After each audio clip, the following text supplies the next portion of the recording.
Hello. আজকে আর্জেন্টিনার খেলা, আর্জেন্টিনার রাউন্ড অফ 32 টুর্নামেন্ট আজকে, মানে ওয়ার্ল্ড কাপের নকআউট স্টেজ আর্জেন্টিনার আজকে চালু হবে round of 32। Cape Verde versus Argentina, তারই প্রিভিউ নিয়ে এসেছি আমরা।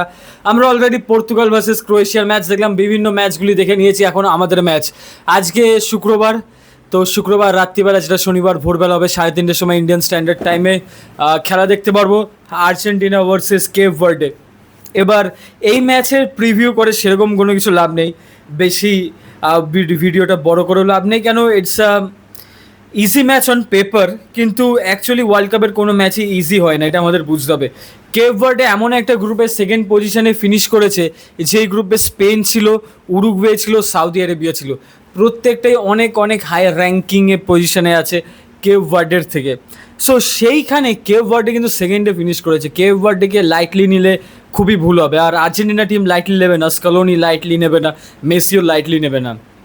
এবার বিষয়টা হচ্ছে এই ম্যাচে আমার এখনই আবার বাস যাচ্ছে, এই ম্যাচে আমার মনে হয় না আমরা গোল খেতে চলেছি সেভাবে, কিন্তু প্রশ্নটা হবে আমরা গোল মারতে পারবো না কিনা, এবং সেটাই হলো কি বিষয়, গোল মারতে পারবো না কিনা এই ম্যাচে সেটাই নির্ভর করবে। বিকজ আমরা যদি খেলা দেখে থাকি, কেপ ভার্ডে যেইভাবে লো ব্লকে কম্প্যাক্ট ডিফেন্স করে, আর ভার্টিক্যালি কোনো পাসই খেলতে দেয় না অপোনেন্টকে, মানে ভার্টিক্যালি মানে কি আমি বলছি, মানে লাইন বাইসেক্ট করে কোনো পাসই খেলতে দেয় না। এবার তার জন্য লেও আছে, অবশ্যই আমাদের উইং থেকে স্ট্রেচ করতে হবে, সেখানে ফাকুন্ডো মেডিনা এবং তার সাথে আমাদের নাওয়েল মলিনা থেকে কিংবা প্যালাসিওসও খেলতে পারে।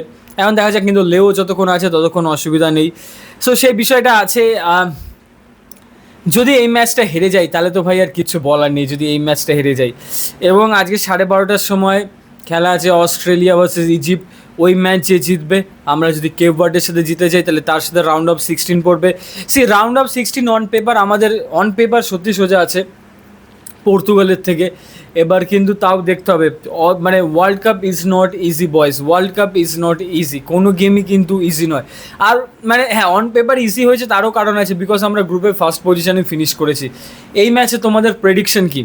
ডেফিনেটলি জানিও তোমাদের প্রেডিকশন কি। আর লাইন আপ অনুযায়ী আমার লাগছে আলভারেজকে এই ম্যাচে মনে হয় স্টার্ট করিয়ে দেবে। Alvarez, Messi, Thiago Almada, Mac Allister, Enzo Fernandez, Rodrigo De Paul start করবে, আর নয় সিমিওনি, কিন্তু আমি ভাবছি রড্রিগোই স্টার্ট করবে। এবার রাইট ব্যাকে নাওয়েল মলিনাও থাকতে পারে, কিংবা তার সাথে মলিনা না হলে প্যালাসিওসকেও রাখতে পারে, এখন দেখা যাক কাকে রাখে। আর কুটি রোমেরো, লিসান্দ্রো মার্টিনেস, আর লেফট ব্যাকে আমার হিসাবে ফাকুন্ডো মেডিনাকে রাখবো। লাস্ট ম্যাচে ট্যাগলাফিগোকে খেলিয়েছিল, কিন্তু আমি ফাকুন্ডো মেডিনাকে রাখবো। আর রাইট ব্যাকে নাওয়েল মলিনাই আমার মনে হয় থেকে যাবে। সো এই ম্যাচটা ট্রিকি হতে চলেছে, কেন কেপ ভার্ডে যে গ্রুপে সেকেন্ডে ফিনিশ করেছে সেই গ্রুপে বড় বড় দল ছিল। So this will be tricky guys. তোমাদের কি মনে হয়? প্রেডিকশন দাও, তোমরা কমেন্টে জানাও প্রেডিকশন।